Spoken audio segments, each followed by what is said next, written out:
Hello, everyone, and welcome to today's SANS webcast, the Foundation of Continuous Host Monitoring, sponsored by OpenText. My name is Carol Auth of SANS.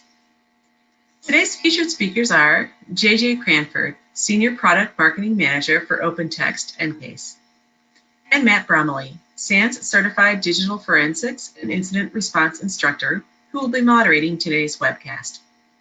If during the webcast you have any questions for our presenters, please enter them into the questions window located on the GoToWebinar interface at any time. Please note that this webcast is being recorded, and a copy of the slides and recording of this webcast will be available for viewing later today and can be found on the SANS registration page. And with that, I'd like to hand the webcast over to Matt. Perfect. Thank you, Carol, and thanks everyone for joining us today. It's a pleasure to have you all here, and I'm excited to be joined by JJ as well, who's got really interesting insight into some of the things that OpenText has been up to lately. So we're looking forward to having him come on and talk to us a little bit about what they're doing, and looking forward to their particular product and their particular offering as well. But before we do that, I wanted to kind of obviously take my portion here and talk a little bit about this concept that we kind of came across when OpenText and I first got together and started to pull this particular topic, kind of start to flesh it out and start to feel what we were kind of referring to and talking about here. And just to give you all a little bit of background, and obviously, we're going to take a look and walk through our agenda and discuss what we're going to look at today. But one of the things that I really want to focus on, or one of the concepts, if you will, that I really wanted to make sure got discussed in this particular session here, and my challenge, if you will, and those of you who have seen me talk before, you know that I always kind of issue a few challenges and a few questions out to everyone who's watching here. But one of my big challenges is really kind of the concept of visibility and the concept of complete insight into what's happening inside of your network. And unfortunately, and I would say it's definitely getting better, kind of maybe organization by organization, it's certainly improving. But one of the issues that I still run into as an incident responder is literally showing up on site or getting on the phone with someone who's experienced a breach or experienced some sort of a problem, if you will, and they don't really have any idea as to who, what, why, where, when, and how from their own internal perspective. And I don't mean obviously from a threat actor perspective. I mean from a what is going on here perspective. What happened inside of our enterprise? What happened inside of our environment? And it really just boils down to visibility.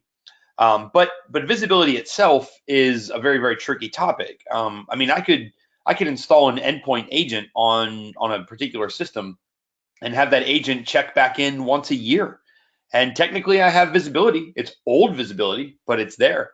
And in fact, I'm actually doing some work with an organization now that their visibility right now is currently limited to once every 24 hours. So their incident response team or their investigations team is literally a day behind some of the material that comes in. Now, we're working to improve things like that, but really that's my overall kind of topic here is what is it going to take for us to get that better element of visibility, and where OpenText came into the table. And one of the great discussions I was able to have with the folks over there is the architecture that's needed behind that.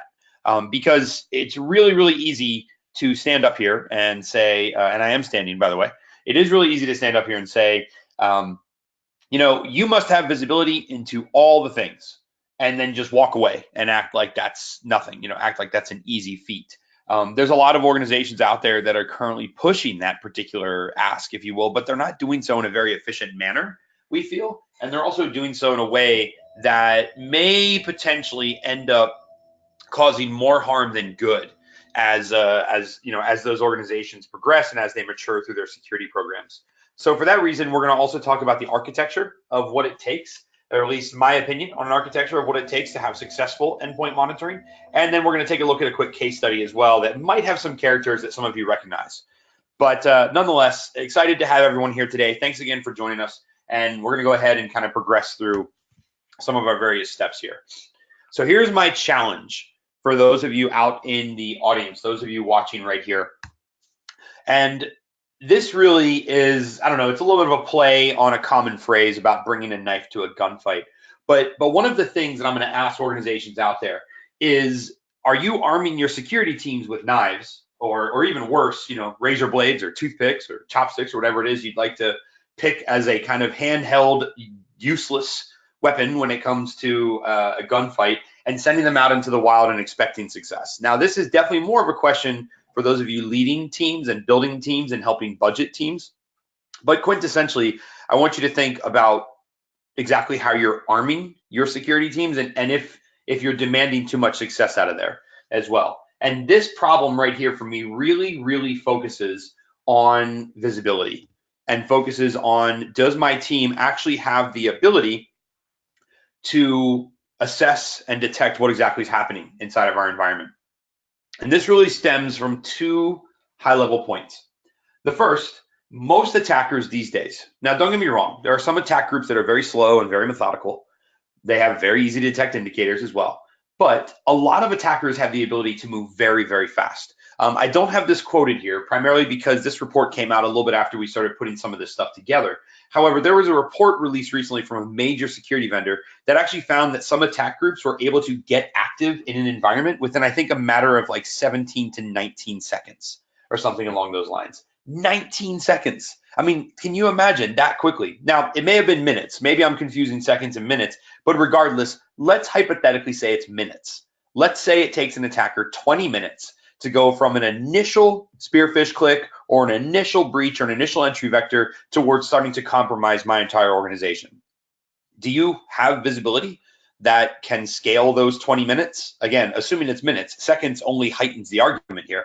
But do you have the visibility in order to detect and work off of that particular level, of that particular scale and that particular speed? And unfortunately, without visibility, what happens is your team ends up falling down rabbit holes. You end up chasing things that may or may not be pertinent to the investigation or to the breach. And I'll give you a really, really easy example. Let's say you get an alert, and that alert indicates that someone has been dumping credentials inside of the environment. You can pick what type of system you want, domain controller, server, workstation, it doesn't really matter. Someone's dumping credentials. Well, with limited visibility, your team may catch the credential harvesting and then start to run down the avenue of, oh my gosh, what did they dump with this information? What types of credentials do they have access to? Limited visibility means you don't have the opportunity to see 3 systems over in the subnet that the attackers also exfiltrated that particular piece of data. So while you're spending time investigating what happened, attackers are spending time utilizing that data and moving quickly with it.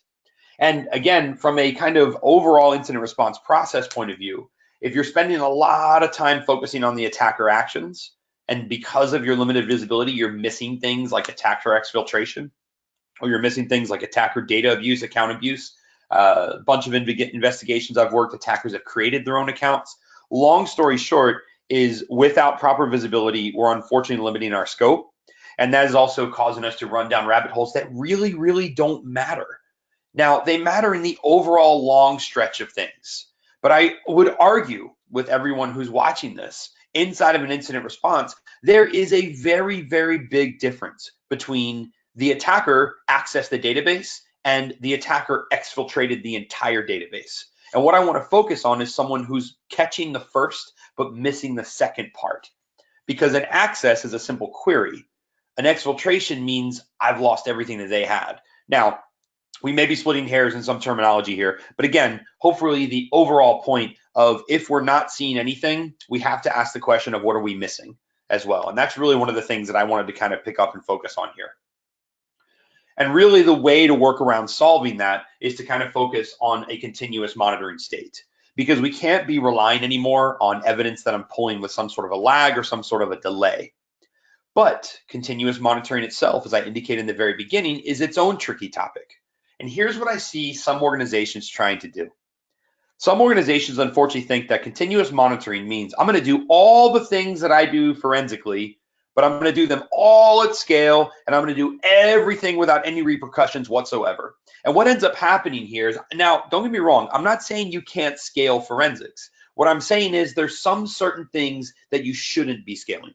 There are some certain things that necessarily should not be done from a live data pullback perspective, simply because sometimes all you're doing is you're adding different shades to a color that's not really necessary. So when I see an organization deploy this super heavy, super involved, really, really slow endpoint agent, I usually find that there's one of three things taking place that's causing that organization to be slowed down. The first is host resources are limited. And this is a tough one for a lot of organizations to get past because they tend to build up this really, really super advanced endpoint agent. They enable everything and they deploy it to every system out there. And then they come back and they say, well, wait a second, why are all of my systems running slow in this case? Now, the thing that we haven't talked about here is the necessity to fluctuate between virtualized systems, hypervisors, databases, servers, workstations, so on and so forth. But long story short, your host resources are limited. There's only so much they can handle. And if I'm trying to take super intensive forensic applications, such as, I don't know, continuously monitoring something like the USN Journal, which is a fantastic deep dive forensic analysis approach, but may not, and again, I'm saying may, depending on your system resources here, may not be the immediate go-to from your endpoint agent perspective, from your continuous monitoring perspective. Second off, and this is kind of what I referred to just a moment ago, endpoint agents are deployed with any turned on. Now, I don't mean from a firewall rule perspective, I mean endpoint agents are collecting every single thing that they can. And what the organization is trying to do when they go out with these unscalable, or I should say super heavyweight endpoint agents, is they're trying to go through and capture all of the things. And they're saying all of the stuff that I normally analyze as a result of an investigation, I'm going to pull all that stuff back on a continuous monitoring basis as well. Now, without even thinking about the analysis paralysis that you're going to be causing of someone who's trying to analyze all that data at one particular point in time, sometimes the kitchen sink is way too much sink as well. And in fact, the overall approach that I'm trying to make here for everyone is there are some artifacts that tell me the same story as other artifacts. So why are we duplicating and doubling up on efforts? Furthermore, continuous monitoring is not deep dive forensics at scale. These are meant to be two very different approaches. So let's stop trying to combine these. The other problem here as well is that the kitchen sink approach can actually sometimes put you in some legal hot water. One of the big issues that you get with that is having an organization that has some sort of regulatory or compliance needs, collecting too much data about its employees, too much data about its hosts, or unfortunately, data that it really shouldn't have stored on a server somewhere in plain text. And speaking of server, the more we are overloading our particular systems, the more that we are overloading our forensic endpoints, I've got to have a place for the analyst to analyze all of this data that's coming back. And I mentioned just a moment ago about this analysis paralysis problem, and that's exactly what we're running into on server resources. Now, quick note, that server resources, bottom tab there, does not apply to the servers that you're monitoring. That applies to the backend server that you're using in order to collect and facilitate and analyze and parse all of this data as well. So from a server perspective, the more heavyweight my endpoint agent is, the more heavyweight my server or my server cluster needs to be as well. And all of a sudden, what was meant to be kind of a continuous monitoring approach has these three high-level categories involved. And now I'm spending terabytes and terabytes of data every month. I'm spending millions of dollars on an endpoint agent that quite frankly is collecting 90% more than it needs to be collecting. And my organization is drowning in too much data. And that's really the approach that we wanted to talk about solving here with this particular session, or this particular webcast, if you will, is getting out of the drowning portion of all the data. Start to scale and start to focus on endpoint agents that actually save us and help us, if you will. Another very important caveat that I had to drop into some of this as well as we started to walk through it is some folks also think of continuous monitoring as this thing that we do in the state of an incident. And therefore, that organization waits until an incident or until a breach in order to go out and actually purchase and or deploy something. I'm going to tell you all right now, from personal experience with years and years of working through this, waiting until you get compromised is not the best time to consider what endpoint agent you should be using. Continuous monitoring is not just for wartime. It is not just for when you have an active attacker. In fact, hopefully everyone's realizing this is not visibility that you want to have after the fact. You want to have this before the fact so you can detect it sooner and earlier on. But even better, having continuous monitoring in place really gives your security team, and I don't want to say something else to do because I don't want to make it sound like we're not all busy working through various things, but that continuous monitoring is not just for the incident response team. It also gives your organization the ability to take a look at a snapshot and baseline your particular environment.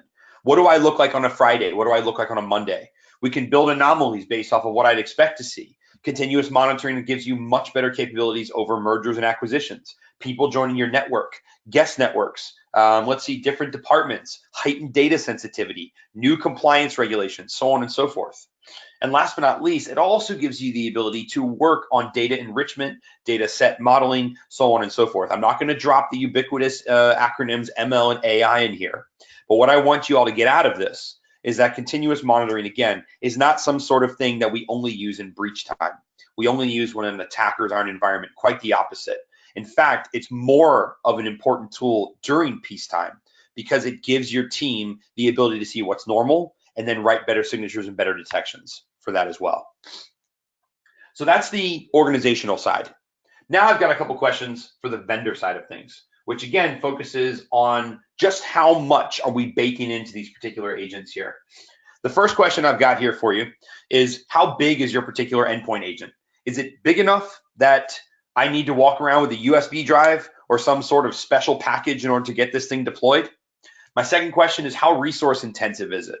And then last but not least, how much traffic is your endpoint agent generating as well? Now, for those of you who are going out and purchasing endpoint agents, for those of you who are going out and getting these different monitoring plans in place, I want you to come and bring these questions to the table.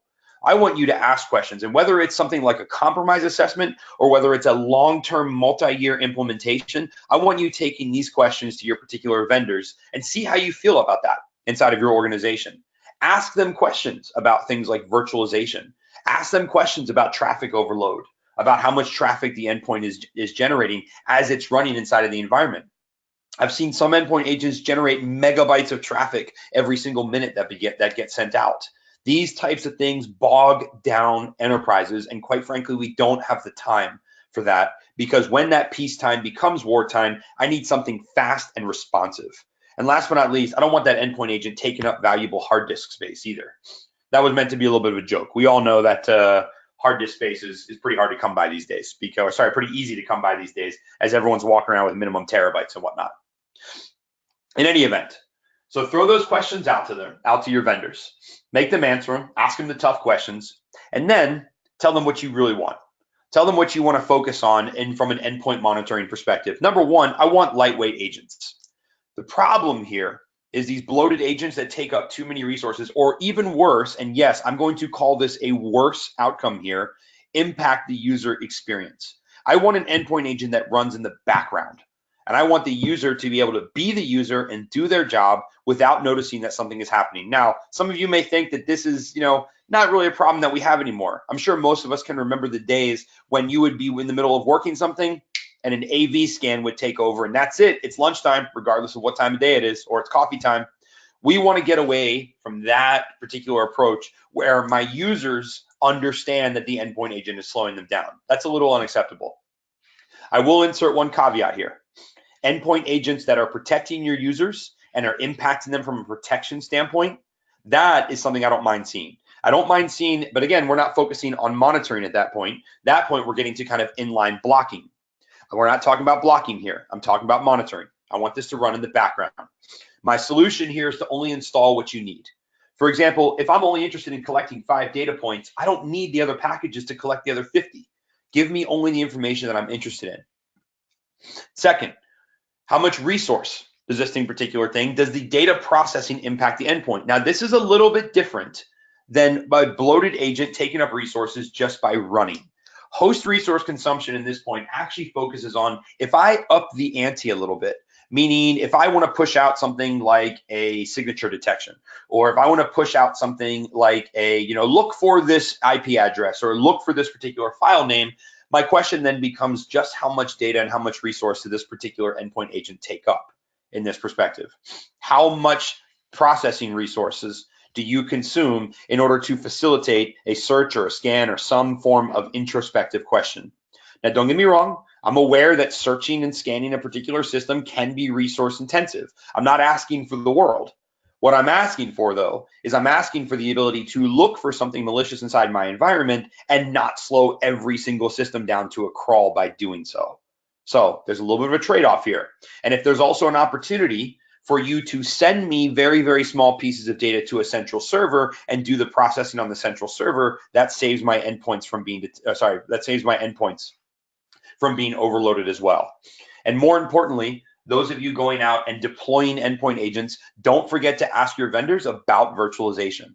Don't forget to say, hey, XYZ percentage of my environment is virtualized. I would really like to know how you are handling virtualized platforms, how you are dealing with virtualized systems. How does this scale against the hypervisor? Because I'll tell you right now, unfortunately, there are some solutions out there that don't make a difference between physical and virtual, and you will find your hypervisors overloaded and completely taxed, and therefore inability to operate. Two other points that I want to take a look at here. One of the other architecture goals that I want is how much traffic is being generated. Now, traffic gets broken up into two pieces here: traffic size and traffic frequency. Because once again, if I'm in peacetime and my agent is simply checking in and beaconing back home, I'd like to know how often that's taking place and what are you sending every single time. If I'm asking you for, let's say, process execution information, that's all I want to have sent as part of that particular packet. I don't want data that I'm not analyzing being sent as well. The other side of this, the other point to this lightweight agent architecture is traffic frequency, meaning how often are you checking in? Is my agent checking in enough that I can assume I am seconds or minutes behind an attacker if they break in, or am I starting to think of those terms in days or hours?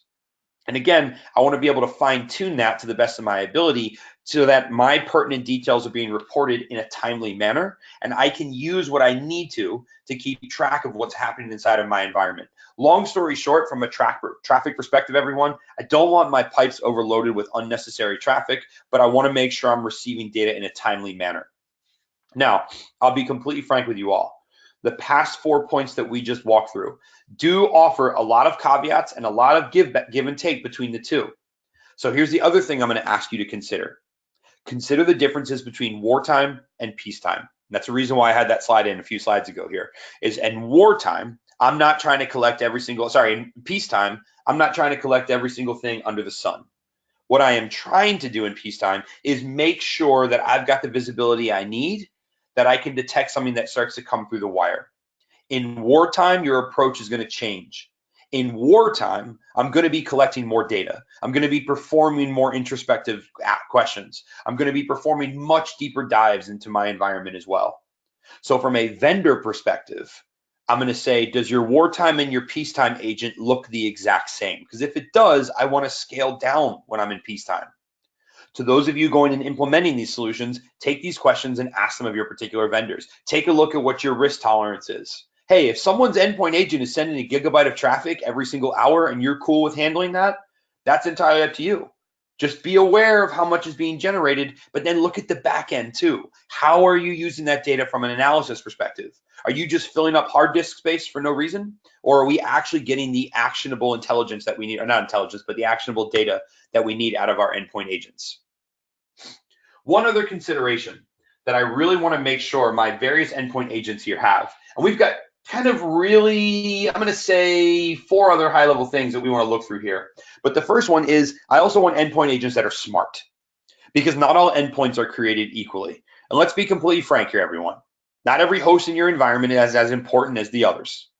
Meaning a domain controller, now no offense to the interns, but a domain controller that is managing your R&D department, which generates revenue for the enterprise, is a little bit more important than the intern's laptop that they're going to have for 3 months. I'm not saying either one is less secure than the other. What I'm saying is, from a system importance perspective, I need an endpoint agent that's aware of this as well. So one of the other things that I want to start getting out of these particular platforms is I want to be able to assign the importance to a system.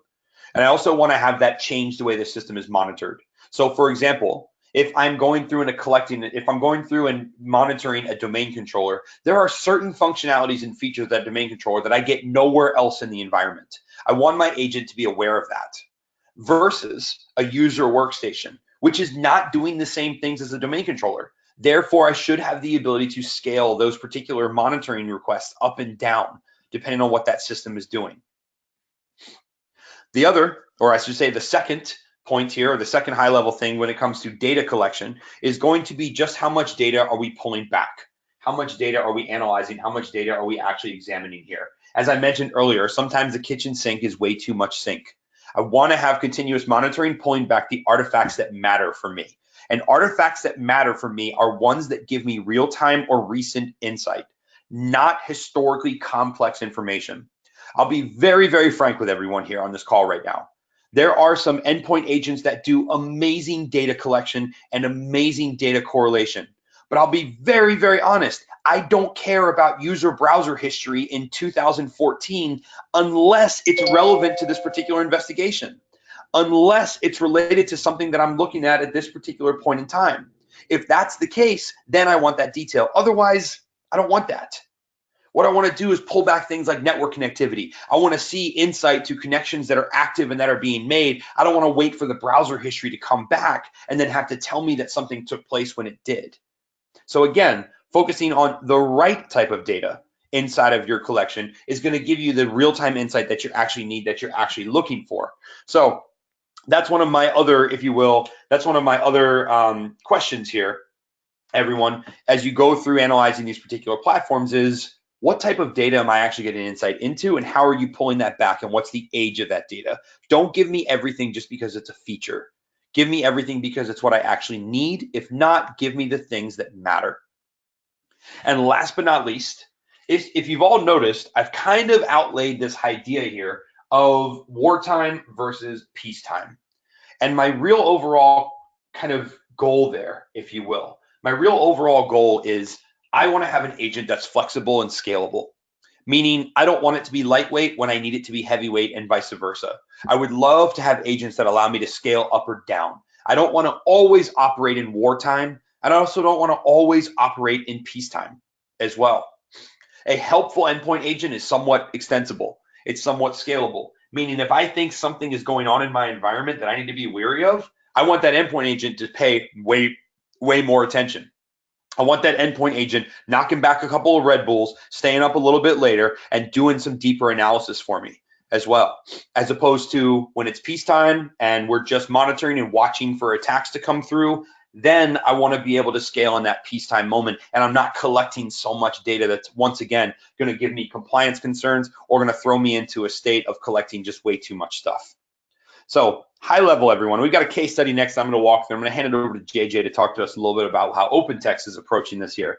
But at a high level point of view, what I really want y'all to do is to start asking more questions of your vendors when it comes to continuous monitoring. And I want you to focus on things like how lightweight versus heavyweight. Is it scalable? How much traffic is being generated? And really, everyone, the real overarching question is, are my analysts getting anything of value out of this? Because if you're not, then I'm going to challenge you to go and find something that you can actually get value out of. I'm going to challenge you to find something that does not abuse your environment just for the sake of checking 20 boxes. I'd rather check the 5 boxes that really matter, and the other 15, I can determine when I need to get to that particular point. And to help kind of illustrate this, I've actually got a little bit of a case study here. This case study here is, I don't know, some of you in incident response may be familiar with some of these approaches or some of these terms, but in any event, and hopefully someone recognizes the character here. But in any event, I wanted to kind of focus on a state of incident response or a state of visibility that I constantly run into these days, even still, years down the line. I got a gentleman that I invented, if you will. Guy by the name of Newman works at a company, and he gets an alert. Now, I will say that the white paper we're releasing for here has a little bit more intricate details, but just to keep it all very high level, Newman here is going through and analyzing alerts. He receives an alert from the SOC. He's kind of like a level 2, level 3 guy. He receives an alert, and he's asked to go and triage a particular system. Unfortunately for him, the alert that comes through, minimal knowledge. Again, this company, Outgen International, is not storing enough information for someone to make an educated decision at that point in time, nor is it enough context for someone to focus on what it is that they need. But unfortunately, this company's approach is not to go after very, very targeted or very, very specific artifacts. It's unfortunate to take an approach of how close can we get to a forensic image without needing to capture a forensic image. So what they're doing is they're trying to scale, or they're trying to perform forensic collections at a very, very rapid rate without saying that they're actually doing forensics, and they're calling it monitoring. Well, unfortunately, triage data collection can take a lot of time. Now, there are some tools that have come out in the past 6 months or so that have really advanced the scale and the speed with which we can do this. But even still, This can take minutes, maybe a few dozen minutes, in some cases, maybe an hour, who knows? And every single data set that comes back is 500 to 600 megs of data. Newman, in this case, was asked to validate a particular alert. What does he need that much information for? Why does he need that much data? Even worse, during the time that he had to kick all of these collections off and wait for all this data to come back, the malware has spread to even more systems. But because his visibility is limited to very, very, very non-detailed alerts with lack of granular information, and because his response methodology is limited to kick off a script, pull it back, and analyze the data raw, as opposed to having an agent that does some of that analysis and some of that reporting for you, he's now lost time as an advantage. And again, continuous monitoring in this case right here would get them to a state where, as opposed to him having to collect all this information, he could take that alert, flip it back into the environment, and say to himself, what exactly was happening around this time? What other indicators can be generated and pulled from this particular alert that I noticed here? I'm going to look at the solution. How do we get around focusing and fixing this? First and foremost, those of you that have sat in this chair before, stop blaming people. OutGen does not have a horrible approach. They have a security team and they've made an effort. They actually have a response plan in place. It just happens to be a little bit outdated. So our first approach, incident responders, those of you on the blue team side, maybe this strung a chord a little close to home. Those of you on the external incident response perspective, let's not laugh in the face of someone who's just using a method that we can help refine. The organization at this point right here is facing an advanced piece of malware that moves too quickly for traditional older techniques. So not only do I need some form of an endpoint agent that can scale, I also need to have a team that can scale as well, but I need to arm them with the tools to do so. Unfortunately, this particular team is stuck in some of these antiquated collection techniques and antiquated collection methods. They need to move to a continuous monitoring state where they're getting that deeper insight in those data points in real time. Because I want Newman to have the ability to look at that particular alert, go to his continuous monitoring platform, and make an assessment as to what took place. When that process launched, did it have any associated network connections? When that process launched, did it load any particular files? Is there anything of interest? Is there any lateral movement taking place? If you notice, I didn't ask a single question about deep dive forensic artifacts. I'm asking very, very high level, very brief touch questions here. Those types of questions allow you to assess, grade, and respond to an incident a lot faster as well. The ability to collect forensic information, the time that it takes to collect forensic details should not be a hat or a card up the attacker's sleeve. Time is meant to be your advantage. Don't give it back to an attacker in order to have that on their side. So my high level goal here, and again, our paper does a little bit more of a deeper walk through this particular study, but my high level takeaway here really wanted to address one key issue, which is if your response mechanisms are stuck solely in response and stuck solely in deep, detailed forensic collection, it's time to come forward a little bit. It's time to come into the future a little bit and say, in order to combat the threats that you're dealing with today, you're gonna need a little bit more real-time insight. We've got to break away from that kind of only reactive state of mind and move a little bit more towards monitoring and watching. Now, everyone, for those of you thinking the opposite of reactive is proactive, which means threat hunting, not what I'm referring to here. Now, we could take continuous monitoring and apply it to a threat hunting perspective, but what I'm saying here is I want to have a little bit more response capabilities in my arsenal. I want to have the ability to ask questions such as, who is running this executable right now? Who is connecting to Google right now? Those are not deep dive questions. Those are really, really simple high level questions. So if you don't have the ability to answer those right now, it's time to start moving towards answering those particular questions. It's time to start moving towards being able to get our arms around what the enterprise is doing. And then if worse comes to worse and we find ourselves in a breach state, our next step is, can I use that same exact agent, that same exact endpoint tool to scale up and respond? Because if I need to deploy something else once again, you've lost the element of time. It's no longer in your advantage. So with that being said, I'm going to hand it over to JJ, talk to us a little bit about how OpenText is approaching this particular problem. And he's got some awesome insight into OpenText's answer for some of these issues here. So JJ, over to you.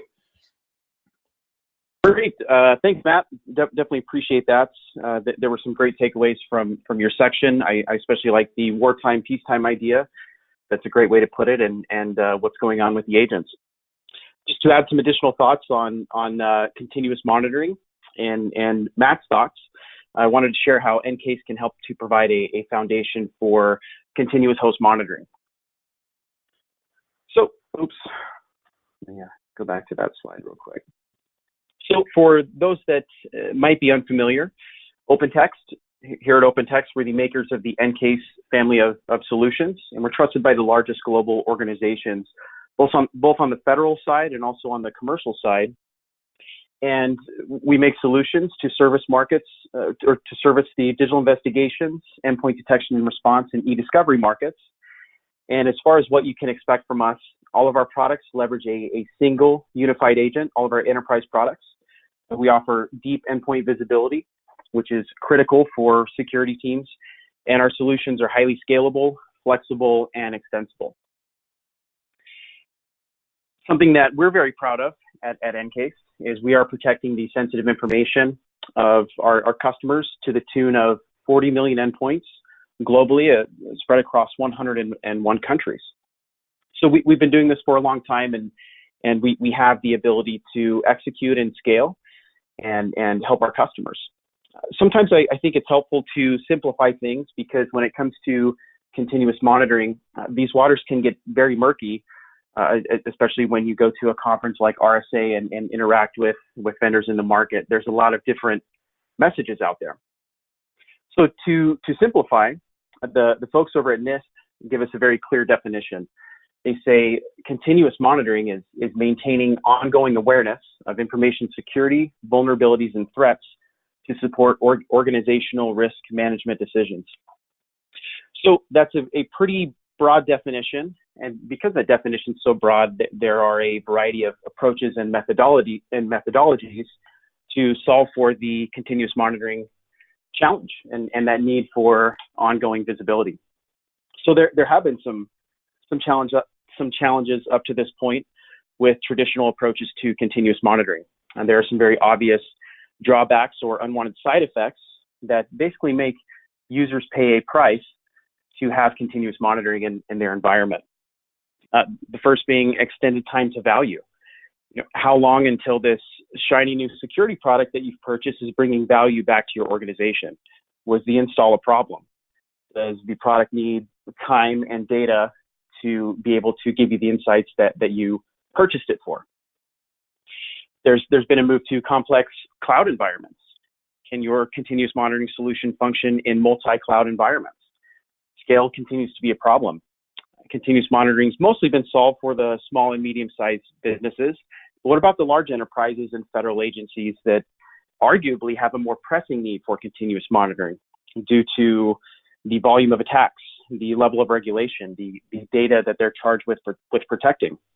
That's been very difficult for large organizations to have continuous monitoring. And then also, every environment's different. Every enterprise is different. So a one-size-fits-all approach to the problem is not as effective as it could be because of the level of nuance involved with organizations and their networks and their environments. To add an extra level of complexity, not all endpoints are created equal. It's kind of an obvious statement to make, but one of the more common drawbacks of traditional continuous monitoring methodologies is that there's a lack of flexibility on the admin or operations side of leveraging security solutions. So for example, something Matt mentioned earlier, you might not need to examine every process that's starting and stopping on an intern's computer, but let's say you have a high value transaction server or even the machine of the CFO or the CTO that's filled to the brim with sensitive data. That would likely be a machine that you'd want to pay more attention to than that intern's computer. So every endpoint is different, and so the needs of organizations are different. So on the Ncase side, we weren't necessarily the first to market with continuous monitoring, but after carefully studying the problem that continuous monitoring is trying to solve for, we entered the market with what we think is a winning approach, especially for those larger organizations. And we're delivering this in Ncase Endpoint Security 6, and our newest release, 606, which is coming out at the end of this month. So the crowning feature there is continuous endpoint monitoring at scale, which we can definitely get into. But we've also added endpoint isolation and containment to our already broad swath of remediation and response features, as well as we like to keep our UI efficient and make user requested improvements. So you can find those as well in V606. So to understand why continuous monitoring with Ncase is a more enlightened approach, it's important to first understand that the foundation for continuous monitoring really needs to be visibility into the right things. So the Ncase advantage is that we don't have a reliance on operating systems for security information. And our ability to cross-correlate different data sets enables a foundation for continuous monitoring where you are actively selecting the right data with the right context, which is important. So if you have a correlated view of metadata, encrypted data, memory and device data, user and application interactions, that really is the foundation for what you need to reveal risk and start the job of detection and response. So from an architecture standpoint, this is how we monitor, detect, and react with Ncase. So the admin deploys the agent through the safe. The examiner then deploys the specified detection rules that run on the endpoint. And the agent monitors and runs the jobs, looking for violations to those rules or policies. If there is a violation, then Ncase sends that data back to the examiner, and then the user can respond through a variety of response tactics, whether that's taking the endpoint offline so nothing's going in and out, through containment, whether that's deleting files, killing processes, looking into the registry. You have that ability with Ncase. And this is something that we've been delivering for quite some time already. But as far as the new things that are available in 606, and because not every endpoint in your environment needs to send back a treasure trove of data, with Ncase and the enhanced agent, we now offer targeted deployment. So users can select targets or target ranges that carry the enhanced agent, which enables continuous monitoring. So these are the machines that you would want to see more from and would consider more high-value machines in your environment. Now, from an architecture standpoint or architecture view of how continuous monitoring in Ncase works on each endpoint, we're constantly looking for anomalies at the endpoint level, which again are those broken rules, policies that you have implemented and running on each endpoint. An overly simple example would be PowerShell launches out of Excel. That's something that should likely never happen. That would be a rule violation for most of our customers. And so when that happens, a lot of processing kicks off on the endpoint to create the event. So a request is sent for data. The data is downloaded and run through threat intelligence and comes back scored and categorized for a security analyst as a new event. So if you're the security analyst looking through the user interface, this is what that would look like. And something interesting to note is this comes back with a treasure trove of data after the alert's been generated, and it's already classified as malicious. So a big problem that security teams have, especially on the incident response side, is knowing which alerts or which events, which detections are serious or malicious and which aren't. So we give you that context as the event's getting created, and all of that happens on the background. So security teams can then prioritize their response based on criticality. So to summarize, we leverage a single unified agent with a small footprint on the endpoint, and that really enables the forensic level visibility that's needed for users to have continuous monitoring available in their environments. Ncase rapidly detects anomalies and allows users a wide range of customization options, so the solution can be specifically tailored to the problem that you're trying to solve. And most importantly, for overburdened security teams, we deliver focused results so that you can cut through the white noise and focus on what's important, when it's important, with the context that allows you to do your job the right way. So with that, I'll conclude the rest of my time, and we can go into the Q&A, but just real quick to talk about or to promote our user conference, Enfuse. A little bit different this year. We normally have it in May, but this year it's going to be in November. once again in Las Vegas. This is our user conference where folks from all around the world talk digital forensics, e-discovery, and endpoint detection and response. So we'd love to see you there in November at Enfuse. So with that, I'll turn the time back over to Carol. Perfect. Thanks, JJ, for that particular walkthrough. I'm actually going to take a look at some of our questions. We've had a couple that have come in as we're kind of working through this here, and I'll go ahead and take a look at a couple of these and see if see kind of some of the various points we can walk through here. The first question that came through was how important is a third-party sources or threat intelligence towards EDR, towards continuous monitoring and things of that nature? Great question for whoever sent that in. That particular point for me is something that I think is really, really special and really unique to endpoint monitoring, to continuous monitoring, is the ability to enhance and enrich that information with some exterior details. And what I mean by that is, kind of to the point that JJ made as he was walking through, there are some process combinations, there are some key details that, or I should say some key flows, if you will, that really shouldn't happen inside of my environment. I really would not expect to see them. Now, that by itself is definitely enough to be alerted on, if you will. There's definitely enough to be concerned about. What I don't have is I don't have the additional insight to tell me who this may be, what type of attack this may be, or what else I should be looking for as well. And what I love about that third-party add-in, that third-party enrichment, is really the capability to say, this looks like such and such type of attack, this looks like such and such techniques, I should go look for this and go look for that. So what you get is a targeted approach towards data analysis, as opposed to, hey, I found 13 random malicious things in my environment, let me see if they all align together. So it's a much, much better take on that, if you will. Another question that we had come in is, what's your take on continuous monitoring for third parties? It's a little bit different than endpoint monitoring within my company's boundaries. What would you look for? How would you measure it? To the individual who asked that question about continuous monitoring for third parties, things that are inside of your supply chain and whatnot, I can't speak enough to the types of threats that we're getting from supply chains. I can't speak enough to, kind of how concerning what these third parties are doing from an environment perspective. So I'm just going to leave it as, yes, you definitely want to get monitoring into those to the best of your ability, to the best that you can. The problem here is because it's a third party and it's someone else's environment, there's only so much you can do from a requirement perspective.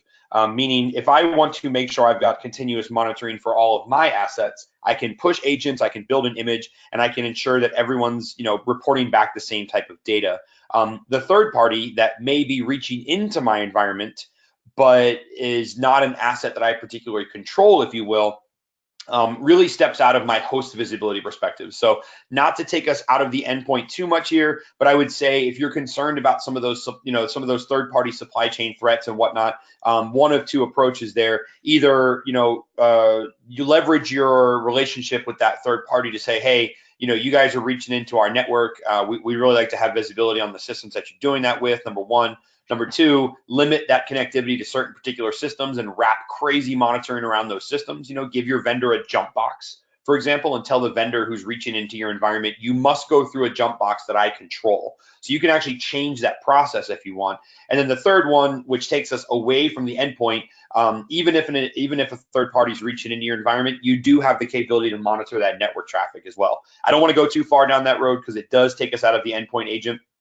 But there are certainly ways that you can wrap some visibility around those third parties reaching in and that are part of your particular supply chain, if you will.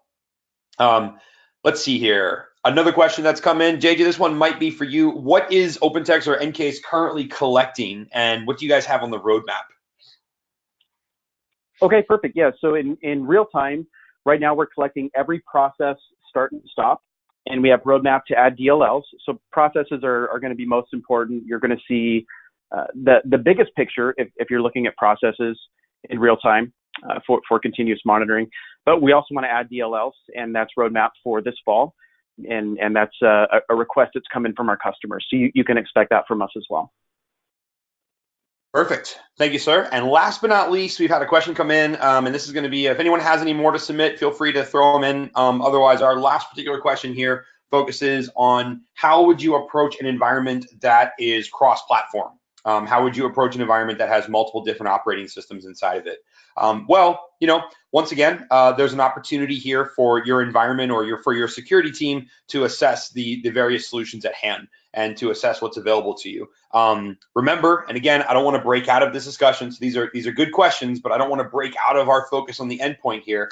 Remember that you've also got that network traffic you can use to augment your detection as well. Remember that you do have the ability to get multiple eyes.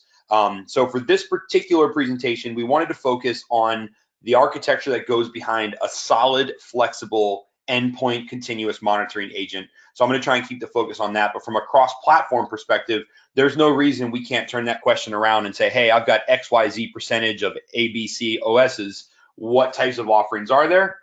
And you may find yourself needing to either bridge the gap between a couple different tools to get the right visibility there, which certainly nothing wrong with that. Or the flip side is you find yourself bridging the gap between different evidence sources as well. But as we've mentioned throughout this webcast here, there are multiple ways that we can get a lighter touch on visibility. So with that being said, Carol, I'm going to hand it back to you. I think we are out of questions at this particular point in time. So thank you, everyone, for joining. Carol, I'll hand it to you to close us out. But thanks again, everyone. It was a pleasure having you on today. All right, and thank you so much, Matt and JJ, for your great presentation, and to OpenText for sponsoring this webcast, which helps bring this content to the SANS community. To our audience, we greatly appreciate you listening in. For a schedule of all upcoming and archived SANS webcasts, including this one, please visit sans.org/webcast. Until next time, take care, and we hope to have you back again for the next SANS webcast.